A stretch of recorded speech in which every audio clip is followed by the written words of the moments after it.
जो यूरोप का सबसे बड़ा स्पोर्ट्स स्टेडियम है। तो 1 बिलियन यूरो के कॉस्ट से वहाँ बार्सिलोना में जो बन रहा है, उसका कंस्ट्रक्शन से लेकर उसका फाइनेंसिंग तक किस तरह का प्राइवेट एंटरप्राइजेस को मोटिवेट करते हुए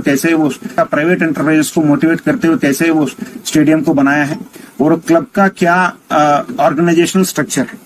जैसे हम लोगों के भी JSCA है, कई सारे स्पोर्ट्स ऑर्गेनाइजेशंस हैं, उसमें किस तरह का उन लोगों का जो गवर्नेंस व्यवस्था है, कैसे बोर्ड बनता है, बोर्ड कैसे फाइनेंसिंग रेज करता है, कैसे स्पोर्ट्स इंफ्रास्ट्रक्चर डेवलप करते हैं, वहां से लेकर यहाँ का जो टैलेंट है। क्योंकि बारसा का ऐसा है कि वो हॉकी में वुमेन टीम है, कई सारे स्पोर्ट्स में उन लोगों का कोचेस रहते हैं।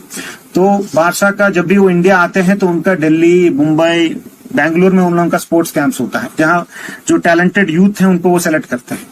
तो इस बार हम लोग विशेषकर अनुरोध किया, क्योंकि एक सेंटर एस्टेब्लिश करने के लिए काफी स्ट्रांग रिलेशन होना चाहिए, बार बार हम लोगों का विजिट्स होना चाहिए वहां।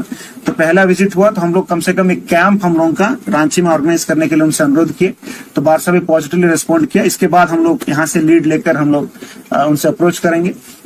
बार्सिलोना का ही एक फेमस फुटबॉल टीम है RCD एस्पेनियोल, तो डायरेक्टर स्पोर्ट्स भी आपको डिटेल में बताएंगे। उन्होंने हम लोगों के अनुरोध तो मानते हुए हमारे कोचेस को ट्रेन करने के लिए एक MOU साइन करने के लिए लेटर ऑफ इंटेंट भी हम लोगों को दिया है। तो मैं मानता हूं कि ये स्पोर्ट्स डेवलपमेंट और टैलेंट दोनों, मतलब इंफ्रास्ट्रक्चर और टैलेंट दोनों को डेवलप करने के लिए एक अच्छा कदम है। इसके उपरांत बार्सिलोना में फिर इन्वेस्टर्स मीट किए, विशेषकर इंडियन डायस्पोरा के साथ। कई सारे इंडियन ओरिजिन के व्यक्ति वहां काफी सक्सेसफुल CEOs के रूप में काम कर रहे हैं, स्पेशली मेडिटेक फार्मास्यूटिकल्स में काम कर रहे हैं, और IT सेक्टर में काम कर रहे हैं, और इनोवेशन इकोसिस्टम्स डेवलप करने में कुछ स्पेनिश सरकार को भी कुछ लोग मदद कर रहे हैं। तो उनसे डिटेल इंटरेक्शन हम लोगों का हुआ, वहां भी उन कंपनीज का डिटेल्स हम आपको प्रेस नोट में दिए हैं।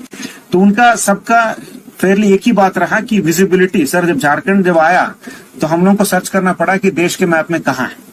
तो कभी यूरोप में कभी आपका प्रेजेंस है ही नहीं, तो हम लोगों को कोई आदमी यहाँ से वहां नहीं रहता, तो we don't know how to enter your state.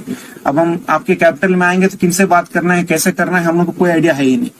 तो एक इम्पोर्टेंट है एक ट्रस्ट बिल्ड करने के लिए, इसीलिए उनके तरफ से भी यह अनुरोध आया कि विजिबिलिटी बने रही, और हम लोग लगातार कांटेक्ट में रहेंगे, और हम लोग यहाँ स्टार्टअप इनोवेशन इकोसिस्टम को डेवलप करने में मदद करेंगे। क्योंकि अगर आप देखेंगे तो स्टार्टअप पॉलिसी झारखंड के लिए अभी एकदम कोई अभी लागू नहीं है। इसमें भी कई सारे इनपुट्स वहां से हम लोग लिए हैं। जो कोई नया एंटरप्रेन्योर कोई स्टार्टअप करना चाहते हैं, very innovative R&D research point से कोई अगर रिसर्च करना चाहते हैं, तो उसके लिए फाइनेंसिंग के लिए सपोर्ट करने के लिए कोई हम लोग के पास स्टार्टअप पॉलिसी अभी एक्टिव नहीं है। तो स्टार्टअप पॉलिसी बनाने में भी कई सारे इनपुट्स उन लोगों से हम लोग को मिला है।